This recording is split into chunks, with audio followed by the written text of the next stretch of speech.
Hello, movie lovers. Welcome home. My name is Amy Henserling, and you are listening to Watch This List.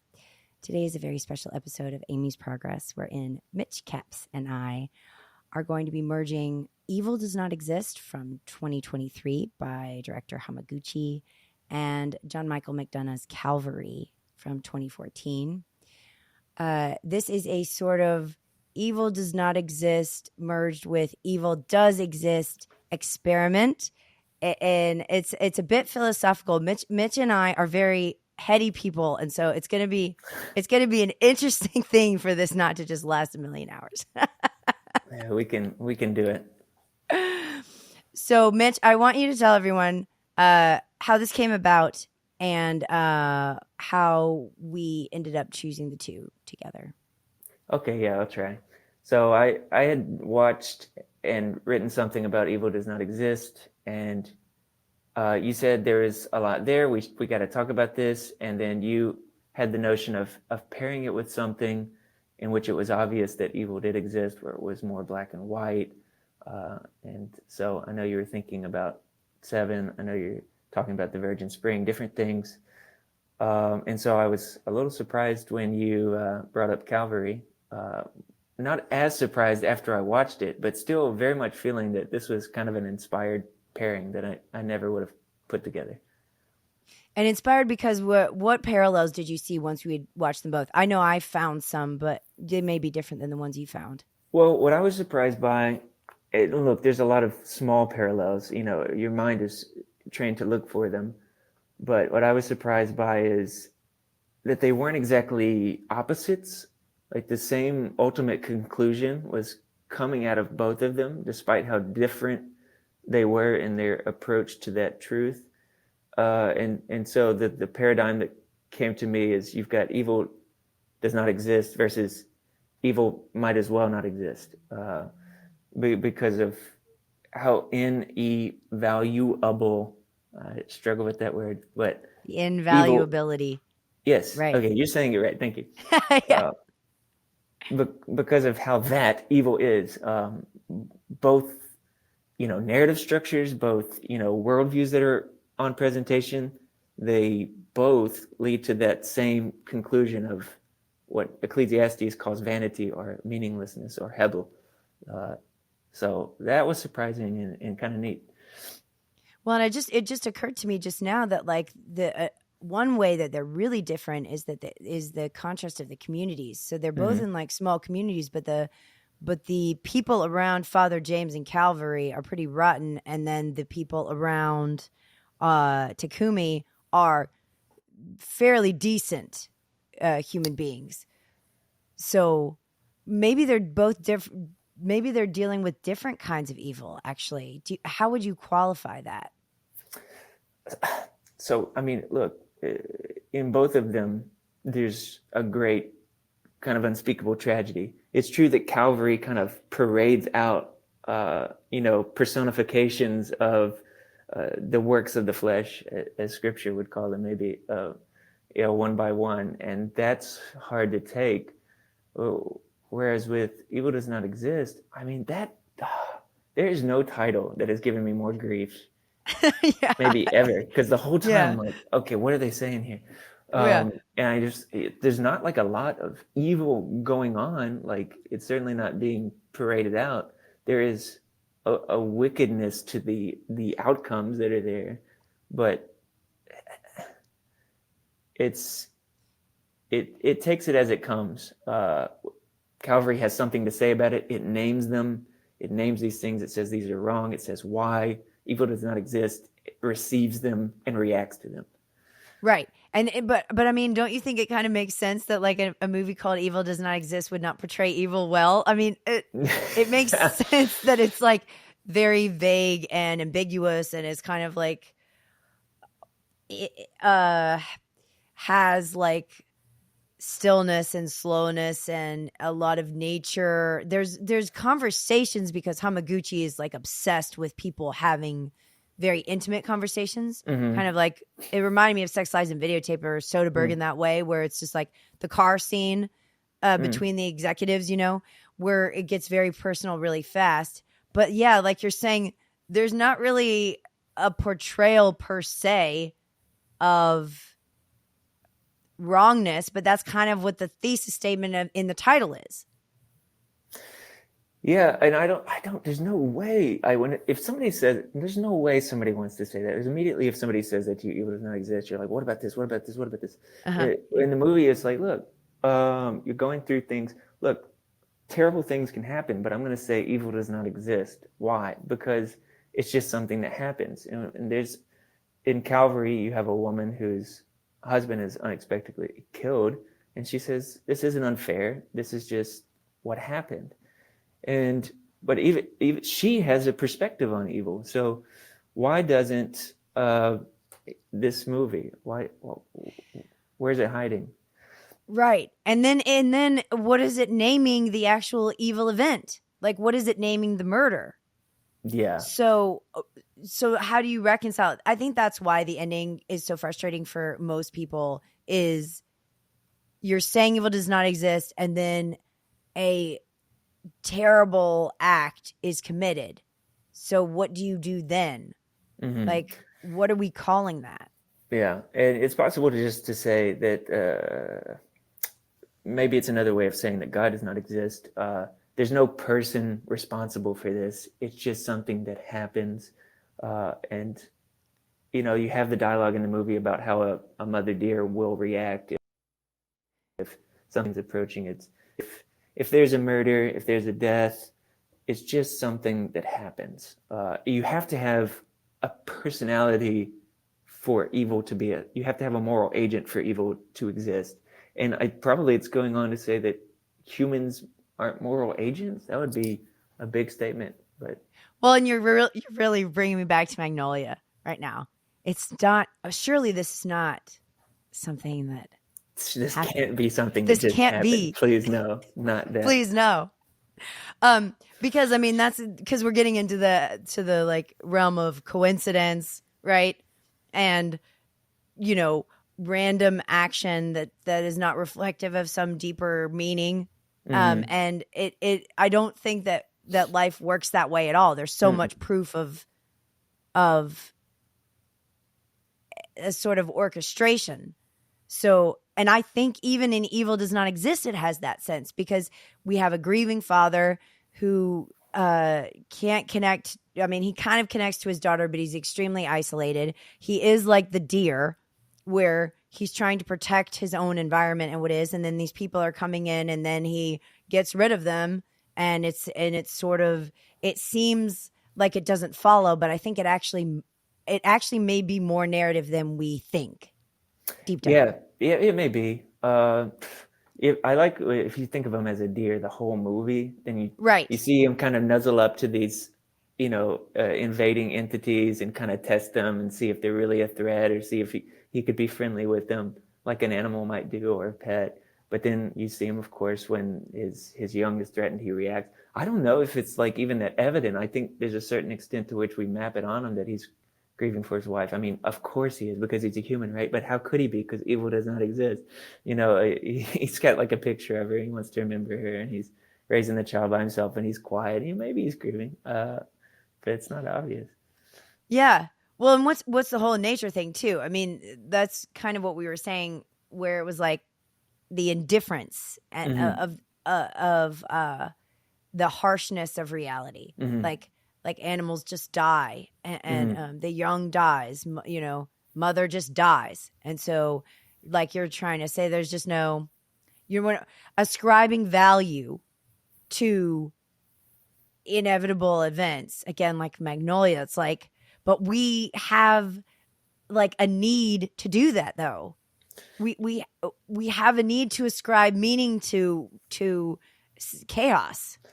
Yeah, if the filmmaker Hamaguchi, if he's really so bold as to be able to say, evil does not exist, like it's bold because my question is like, well, what does that do for the world? Well, it doesn't matter. It's just right.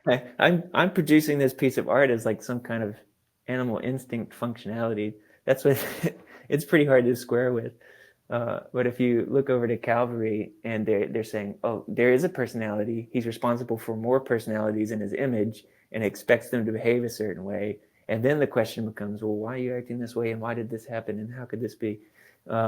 Actually, everybody in Calvary that's participating in some kind of wickedness is desperate to say themselves that evil does not exist. They just please tell me there's not somebody behind all this. Like how could they even do this? And it makes for one of my favorite scenes in the movie, where the doctor character is speaking to Father James, and he tells him a story about a boy who goes through a botched surgery and loses his sight and hearing, I think.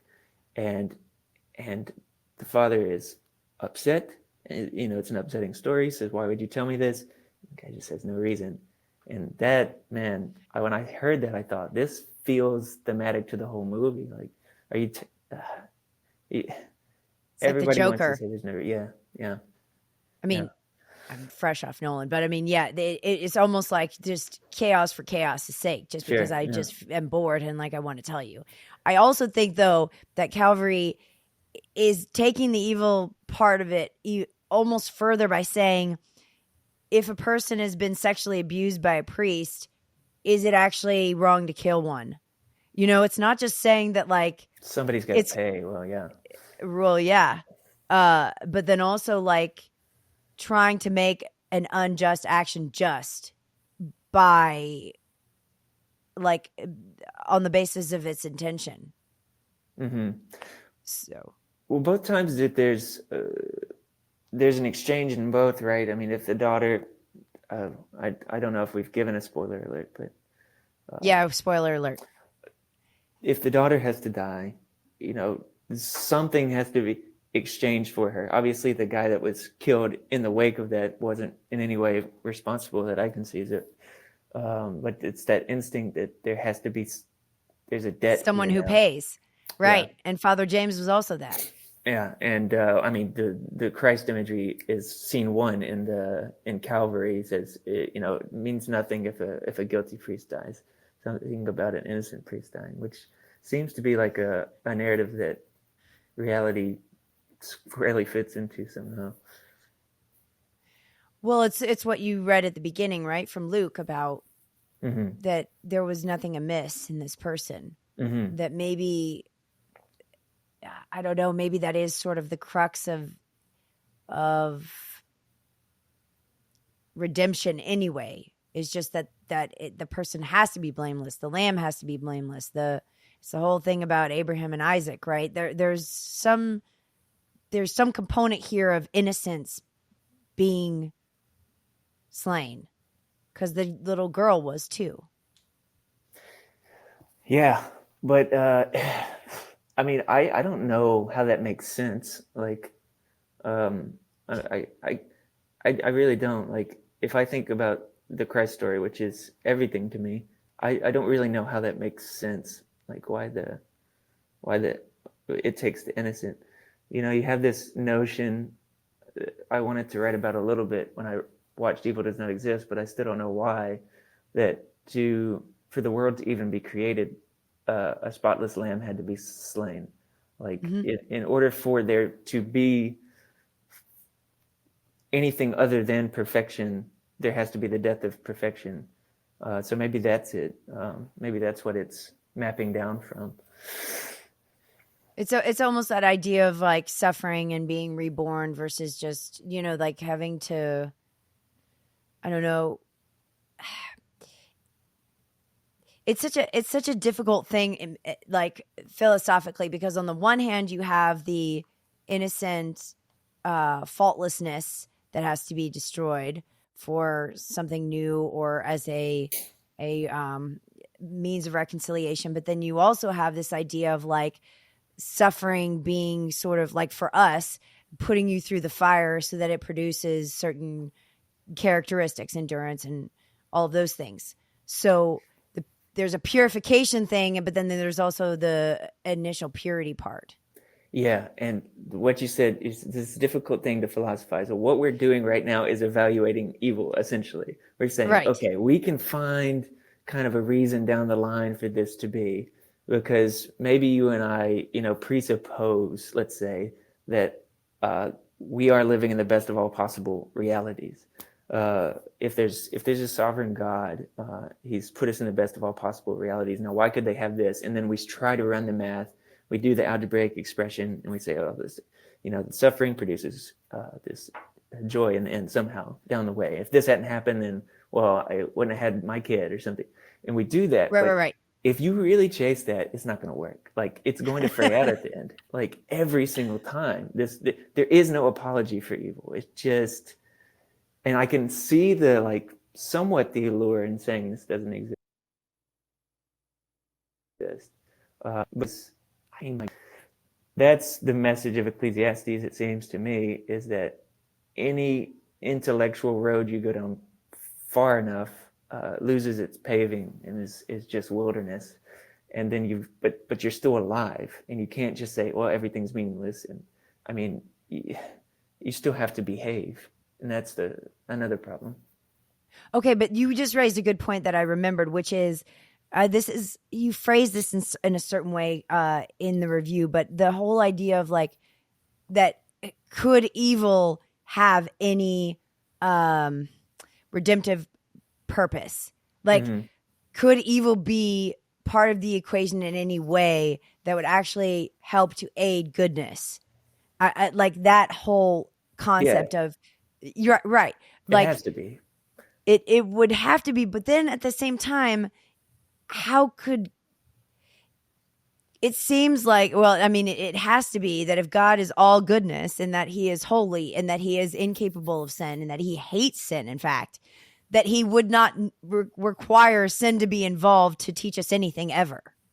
Yeah. Right? Why can't you just make it like X? Is always why couldn't you have just done X? Why did you make it? Why did you put the tree in the garden to be, right? Just basic. And I just don't think there's the two categories that serve me so well is the ultimate perspective and the limited perspective. And the limited perspective, if you read Job or something, it just cannot, it doesn't have the categories to assess things that the way the ultimate perspective does. And so what it's left with is whatever tools are disseminated, to the limited perspective. Those tools are given to you with your limitations in mind. And so when we're told, say, by the ultimate perspective, if you believe in that sort of thing, this is evil. Okay, but when I run the math, okay, trust me, this is evil. Okay, I don't know how to explain it to you. It's just end of story. Accept it.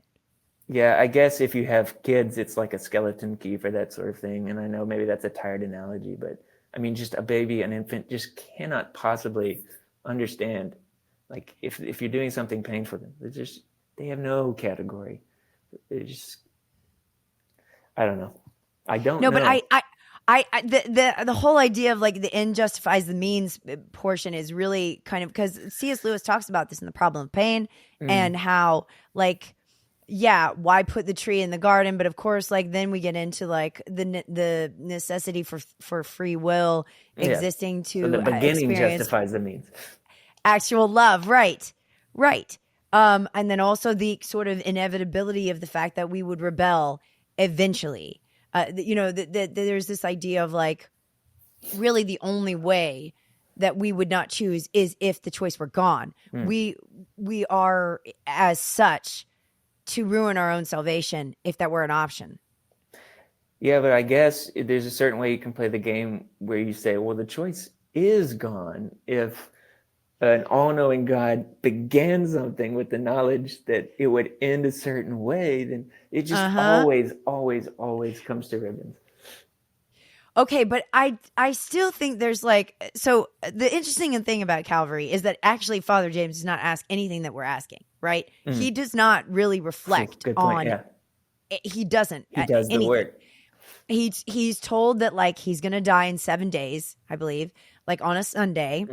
He's told this by a guy who says, that he was sexually abused by a priest, and so that he's going to die. And Father James kind of tells his coworker that it's going to happen, and he meets with that guy. The guy he meets with, I love those scenes. Those are really well done. But still, he's not exactly like he's not running away. He gets a gun, but you have a feeling that he's not going to use it. he kind of meanders into it, you know? So what's so great about this point to me is, yes, I think you're right. He's not playing that evaluation game. And I think that like he is someone where the filmmakers want us to emulate in that respect. He has problems that he owns up to. He recognizes he's willing to call evil evil, but he also isn't getting stuck in the game of having to know exactly how it works in order to feed his sheep, so to speak. I think that's the point to make, and I'm so glad you made it. I think also it might be that he has such an awareness of his own problems. Like there's a line that someone says that's like, I heard you like to drink, and he's like, I liked it too much. So and somebody else says you're judgmental, and he says, yes, I'm trying not to be. Right.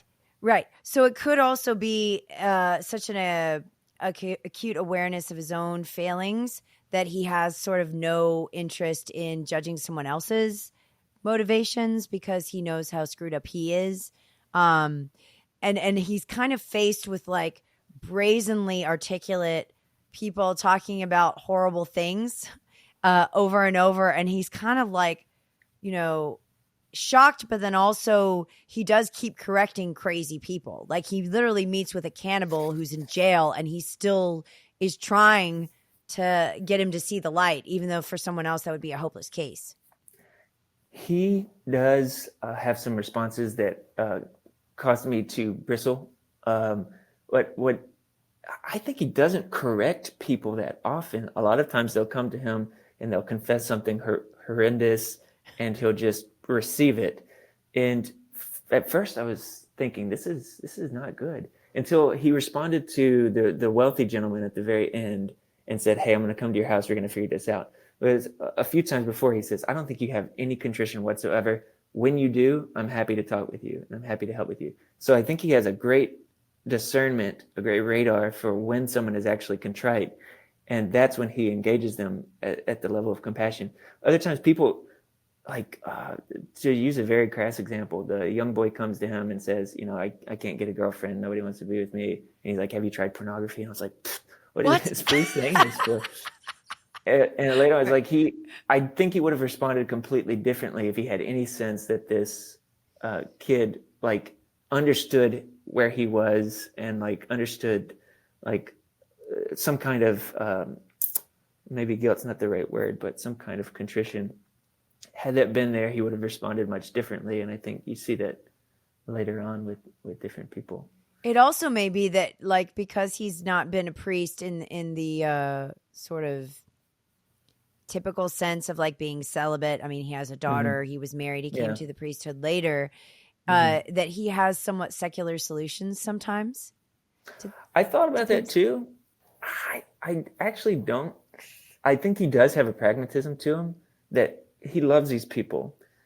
He addresses those who, for lack of a less religious word, seem to be regenerate from the perspective of Christianity. And he addresses people who don't seem to have bought into Christianity, who are nevertheless in his parish, from the perspective of a kind of secular pragmatism, that he's looking out for them. Even this kid that I mentioned, he said, don't join the army.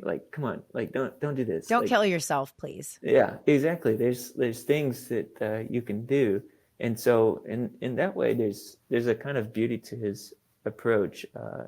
He's all things to all people, maybe. Right, which is not Jesus. So it's an interesting thing, like you're saying, when he says, oh, have you tried pornography? And then that kid says something like, I've exhausted there's a line that's great about that. I've exhausted the limits of this. And, mm-hmm. The way that Father James speaks to people, he curses sometimes, he throws things. He's kind of a hothead. He has a daughter who tried to kill herself. There's a lot going on with him. But at the same time, people are able to just talk to him that way because he's like that. They're not talking to the other priests this way. They're talking to him. They're coming to him with their confessions in so many different scenes. And they're not doing that with the other priest. and they think of him as a good priest. Per the initial guy who's going to kill him, he says, "It's because you're a good priest that I'm going to kill you." Right. So And I think the wealthy man does too. I think he actually wants him to like him.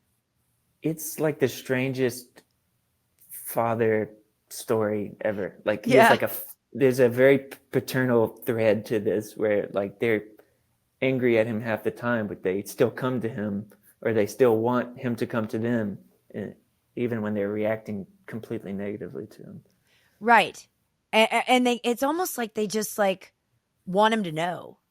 Like, okay, I'm going to go have an affair now. Okay, I'm like going to go meet my and it's so in his face. I mean, and she's like, his daughter Fiona is like, does everyone treat you this way? Like, is this normal for like someone to come up to you and say that I'm here to go do that right now? So in a way, it's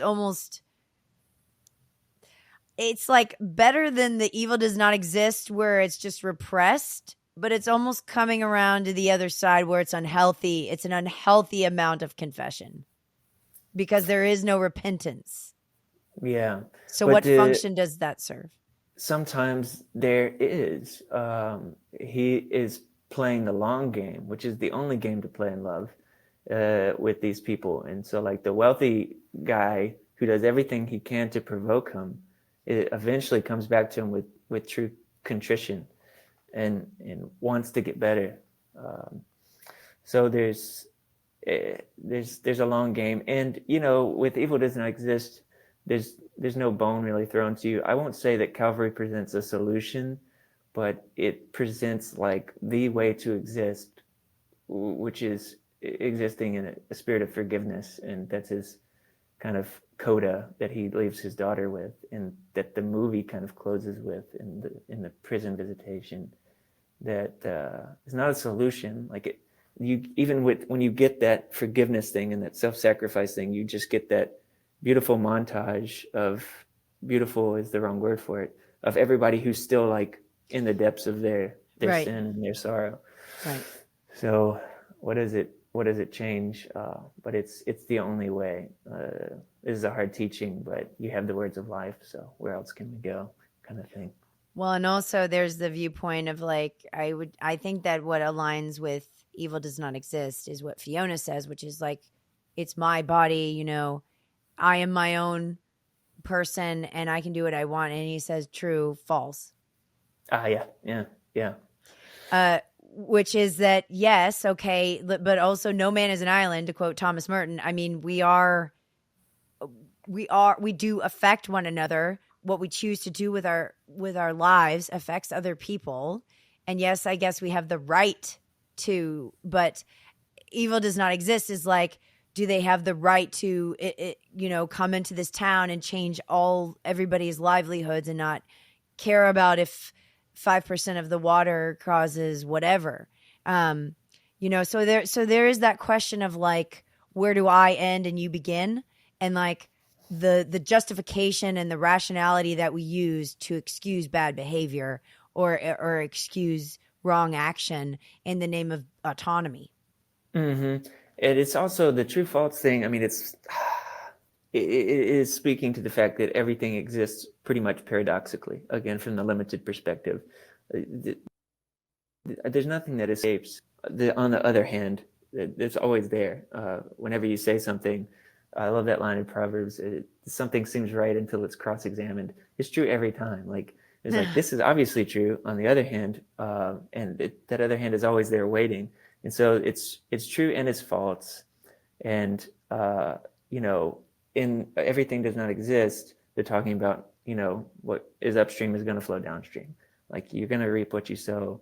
Like, this will affect this, and this is the way that it will affect it. And when we see that it not exactly fit that paradigm, we think that the proverb paradigm is broken, and the Ecclesiastes paradigm is now in play. But they're all both in play at all times.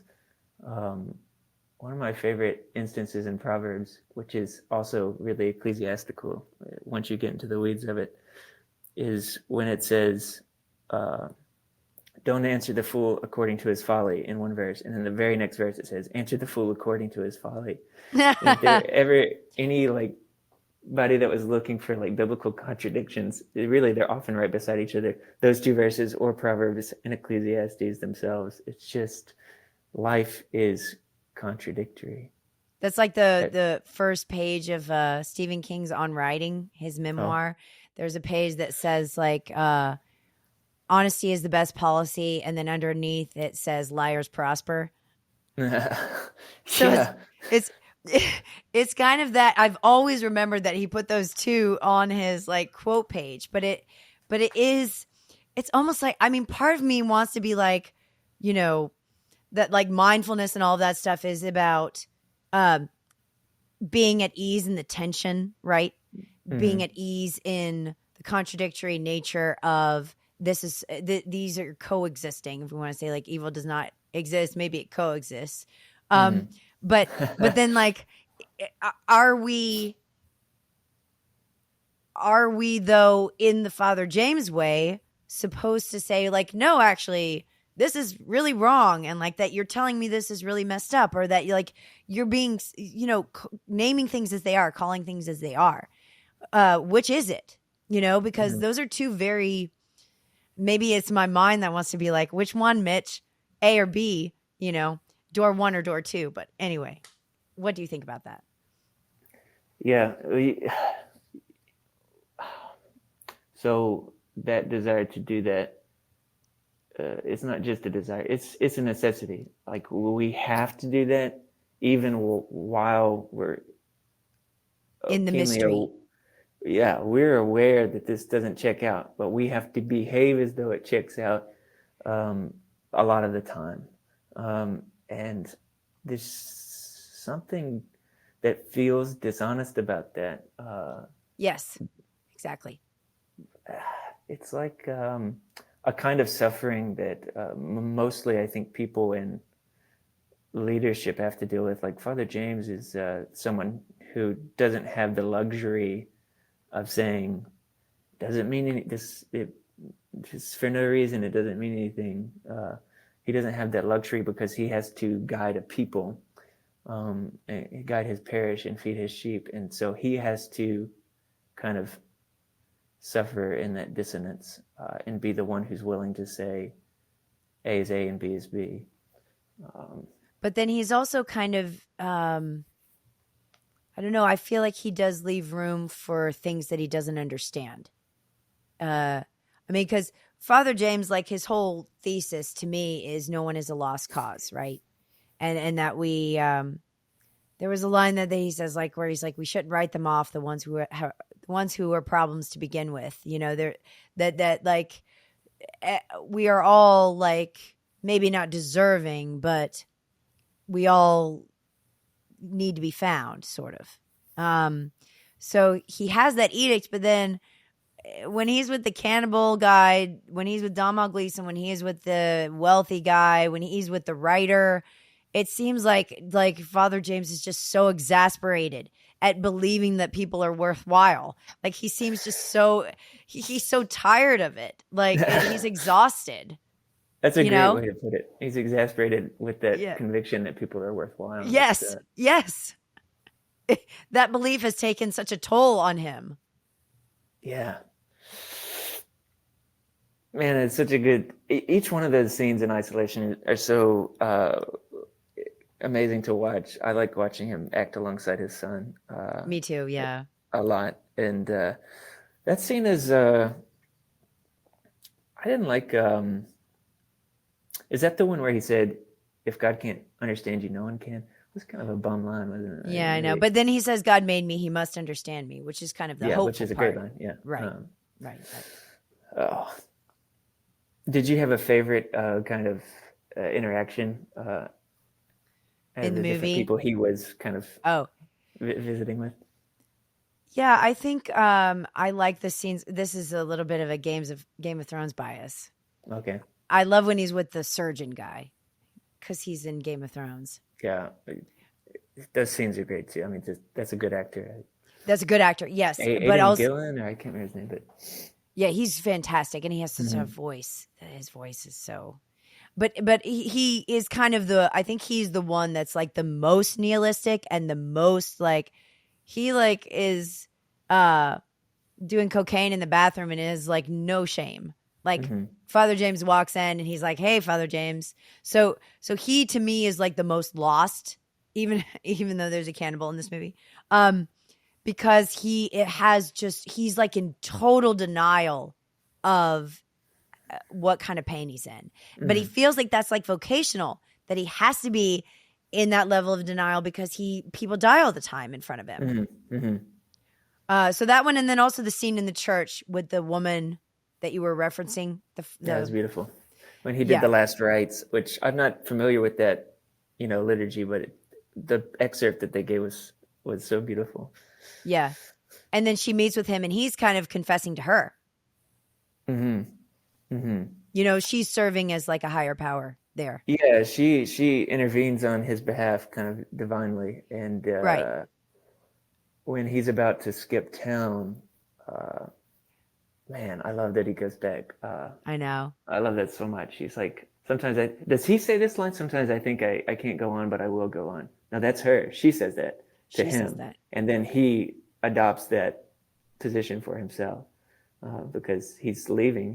He thinks he can't go on, you know, shepherding this group of people. Yeah. And maybe I'm trying to think if there's a correlation there with evil does not exist in terms of the corporate people, because we don't really get to know the people that they come to. We Mm-hmm. really only get to know personally the people who are coming in by the car ride, and then when they talk with their boss, that we Mm-hmm. have this sense of their values and convictions, and they get a little bit personal. But otherwise, in the movie, we don't know anybody. Yeah, no, yeah, that's true, and that tracks because if you're going to remove evil from the equation, again, you're removing personhood I would think to some extent from the equation. It depends on what you want to call personhood, personality, the ability. Is it moral agency or is it just maybe it's just can't just be agency? I don't think, but You're saying that if you remove the particularity of a person, that you can't. I think if you remove the ability to choose between good and evil, you might have removed what it means to be human. Hmm. Uh, but there is a real aimlessness to the guys, the glamping team that's en route. I mean, they're on the car ride and they're talking about, I guess, dating, Yeah. and there's a foot looseness to them, and they get there and the guy's like, this is with this guy and become his disciple. It's Right. they don't really have a foundation. But a foundation does not make a Calvary case in point does not make you immune from tragedy or evil. In fact, in some ways, it might open you up to it more. I always think of before you had the law, you didn't know any sin, and the law made you aware of your sin. But I feel like in Calvary, these people are like longing to, like, as much as you were like, they're parading around as if evil doesn't exist for them and there's no consequences and they can carry on. They keep coming to the priest. So it's interesting that there would be this desire to be judged, almost like, so that maybe because they really are in so much pain that they wish they could stop, but they can't. And if maybe they were convinced, then that would mean that they would have a reason to stop. Because remember when the woman comes out of the water on the beach and she's like, "Father, there's no reason to spend time with me. Like, I'm gone." And she's pretty young, but she's like, "It's over. I can't be saved." But I don't know that you can remove that longing to be saved from yourself, no matter what you do. I think you're right. And as an aside, when she comes out, I just found it so to use a made-up verb, magnoliating, Yeah, there you go. that she wanted to that she talked about her dad being killed in a freak hunting accident, like in Evil Does Not Exist. But yeah, I do think they're challenging this guy over and over and over again because they do want to believe what he believes, and nobody has a tougher beat than this guy, man. I mean, he's like, and that's probably why like he's the perfect person for this, because he's like, gosh, he's taking slings and arrows like all the time. Like none of his interactions are easy. Even people who like them, like the writer character, is it Emmett Walsh? Emmett Walsh. Emmett They Walsh. he's rough towards him, and maybe that's the cultural thing. I don't know, but like everybody is really rough on him. Yeah. His daughter is gentle with him, but her situation is so emotionally aggressive that, I mean, and their scenes are so beautiful too. Very, But very she's tender. also like, hey, you left me. Mom left me, and then so did you. It's the same. That's a good parallel to the other film, the daughter. Like, okay, because Takumi. Yeah. He emotionally kind of checks out exactly. when his wife. Okay, so you're saying, Yes. yeah. So both of them were just like sort of abandoned. They had their dad, but the dad wasn't there. And then they both sort of leave on this vacation, which is more important to them than their own kid. And seemingly, it's felt that way. But then Father James is sort of still stuck in that past. Remember, she says something like, well, memories fade. And he's like, that's not true. Or no, they don't. I love it. Yeah. No, they don't. So to him, and then she's like, well, why don't you have any pictures on the walls? Because I don't need them. So there is this like maybe aimlessness, but also stuckness. And that's the scene in the car with Evil Does Not Exist, where they're just stuck. And she's like, well, maybe I'll never get married. I'll never do anything. I'll just work for corporations. There's this sense of like, man, there's something more, and none of these people are doing it. They can't actualize it. And all the role models are kind of useless. Mm-hmm.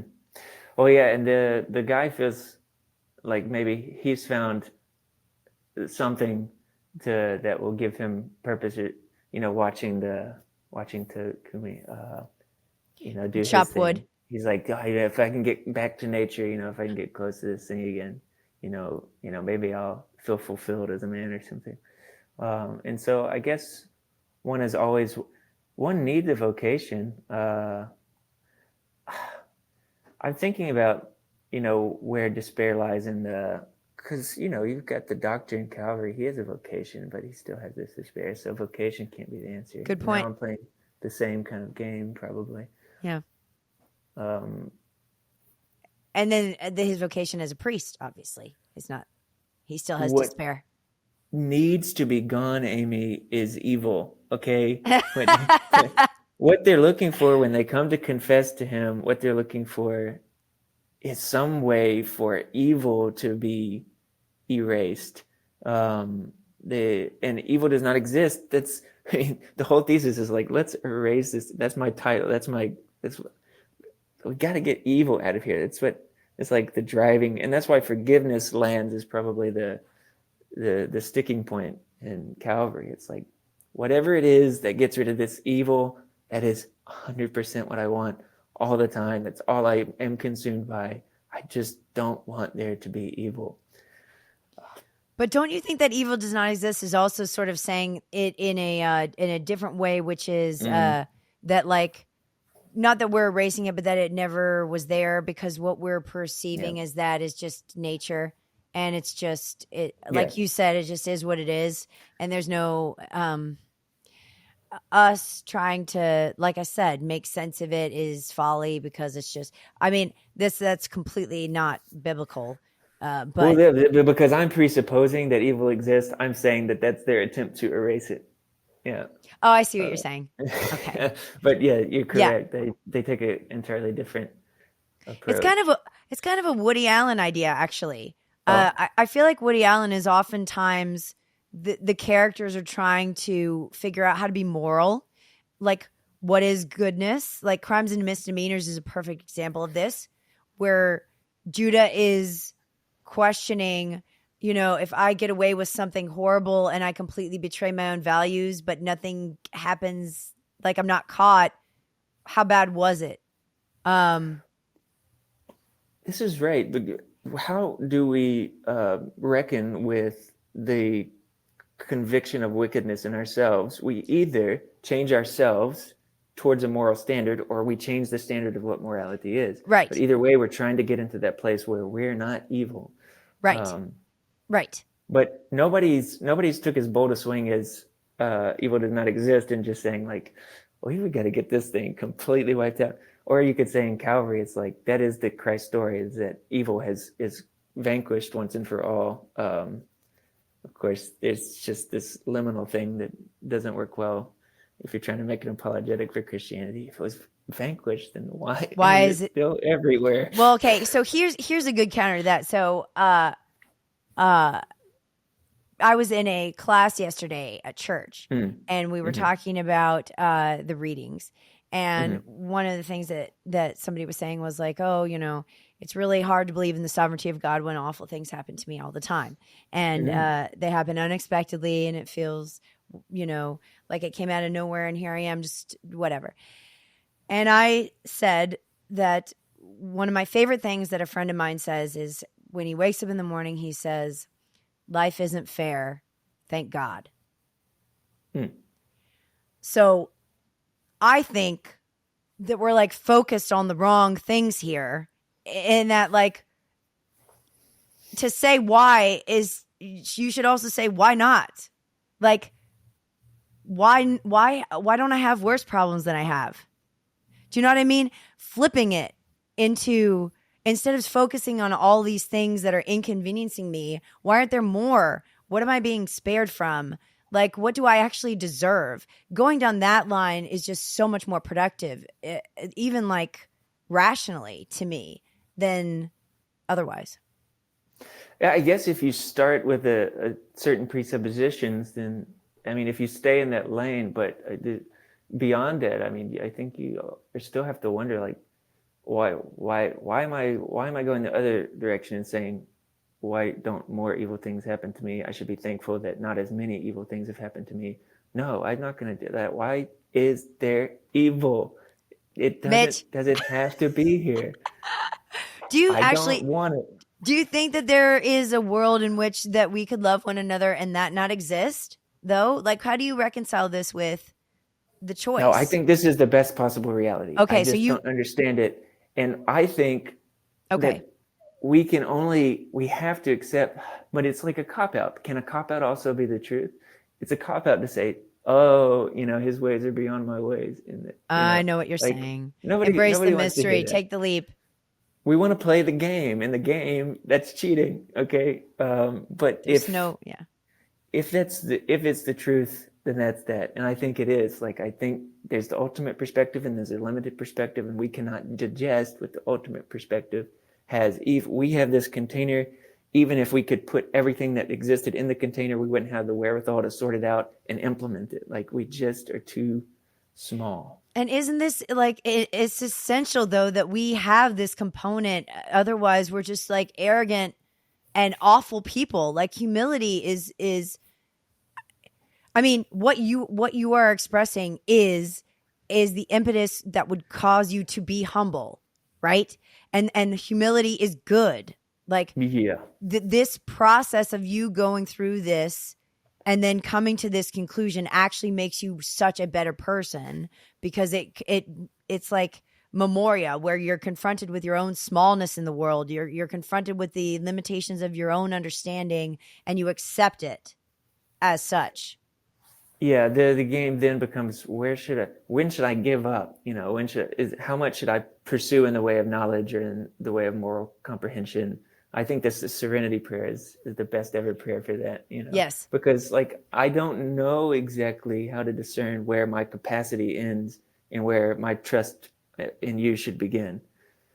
But don't you feel like like, I mean, you as a Christian person, don't you feel like when you're speaking out of your own self, but then when like God is speaking with you, like where you have some clarity or illumination and you're like, oh wow, I didn't come to that conclusion on my own. This was the result of study or prayer. And then all of a sudden you can see something that you couldn't before, and you know that it wasn't you, of your own volition.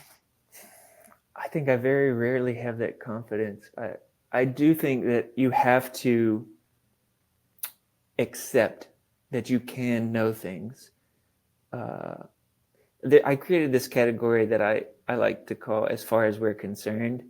And it has to do with the things that we can actually will around with. And so it's like, yeah, as far as I'm concerned, that is evil, because I have accepted that there is a God and he has told us that this is evil. And so as far as I'm concerned, it is. Can I make an argument that it's not? Oh yeah. Like, I feel like I can make an argument for anything. Like, well, I think of it's kind of a buzzword in Christendom now, the deconstructing or deconstruction. Well, I think everything's deconstructible. Everything. Like, I don't think there's anything you can't play that game with. And yet we have to live. We have to teach, train, rebuke, and correct. And so we have to accept that we can know things, even though you can deconstruct the fact that we can know things. So then the conclusion is that what? I mean, I think the conclusion of Calvary is it has to be forgiveness, because it ends in the Paul Schrader, a very Paul Schrader ending for that film, where it's like at the prison and there's the glass. I was expecting the hand. Oh yeah, I didn't even clock that. That's oh my yeah. So the whole thing of like her showing up there and being able to talk to him is an incredible forgiveness, right? So that seems to be what we're ending on here as far as like the note. And then evil does not exist is just like, what's going to happen is whatever could happen can't happen. What is that? I just heard that on Interstellar. Yeah, the Murphy's Law, right? Murph. But here's the thing. Everything that is in evil does not exist is actually, it is telling the truth. It is true that what's upstream is going to flow downstream. It is true that what happens. There is a natural order to things. There's a natural reaction to that order. All that's true. It's just not the whole story as far as I can tell. And so if you're asking me, you're talking about the conclusion. I mean, it is forgiveness. I even think is much closer, and like so much of a picture of how life has to be lived.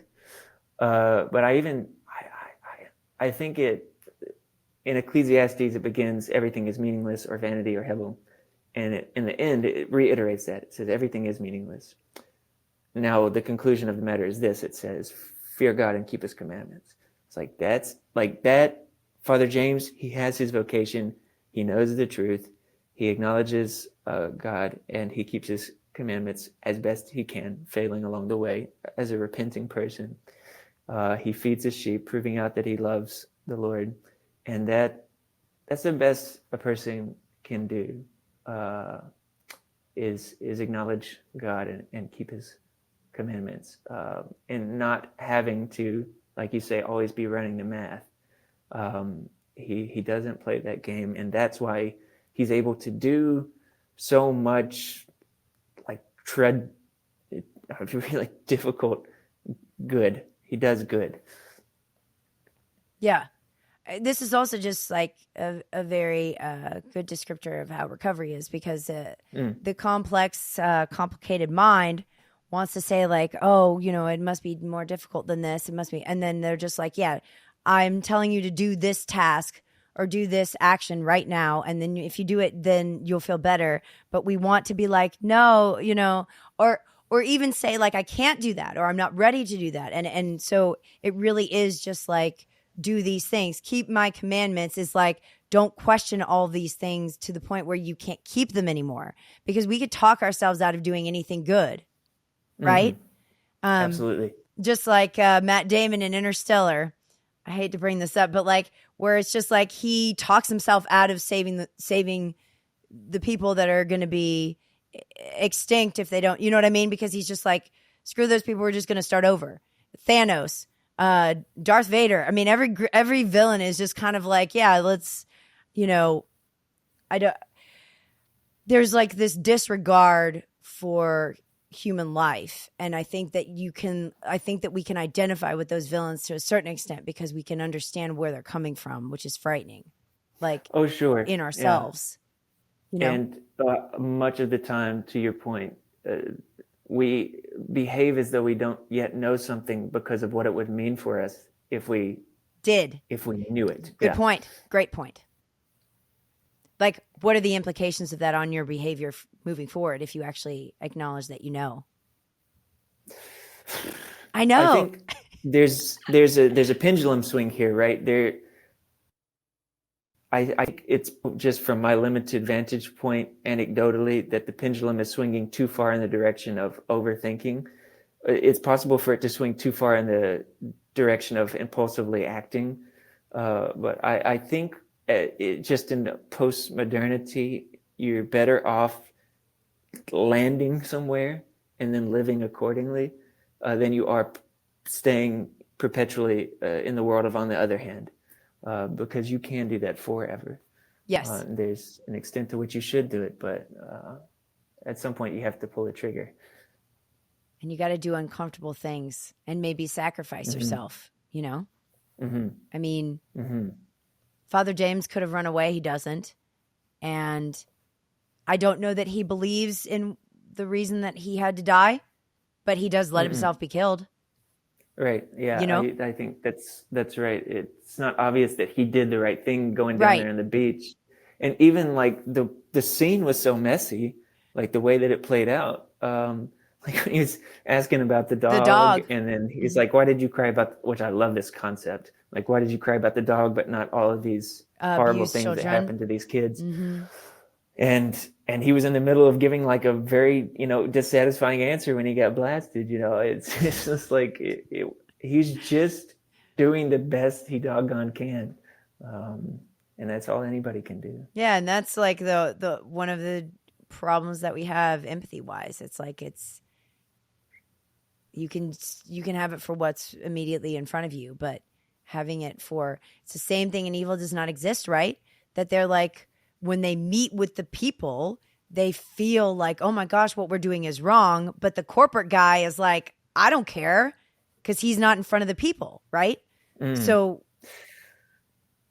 and now that helps me see your parallel that you brought up earlier between those two people and Father James. It was kind of hard for me to catch up with that, but I think that they're out there with the people is a good point. Yeah, and then you just have an entirely different perspective. Okay, so Mitch, I don't know if we enlightened anybody on anything. I feel better. You can't evaluate it, okay? Yeah, but well. I think that these movies are great in conjunction, but I'm very grateful that I had a reason to watch Calvary again. It hit me so much better this time. Me too. My first time, it blew my mind. Thank you for setting it up. I'm so glad that we strangest double feature ever. I know, it's very strange and just like nothing seemingly in common, but I think they do sort of complement and bookend each other. So yeah. Unconventional double features has got to be, because it brings stuff out that you never would have imagined if it was like an obvious double feature. So you should bark up this. I was about to say, this is a new pod series. Once I'm done with directors, which I will never be, if Provocateur ever ends, unconventional double features. That's a great idea, Mitch. Yeah. So I will have Mitch on for the first episode of that new series someday. It has been a pleasure. Thank you so much. Always is. Thank you. Thank you again. And see you at the movies.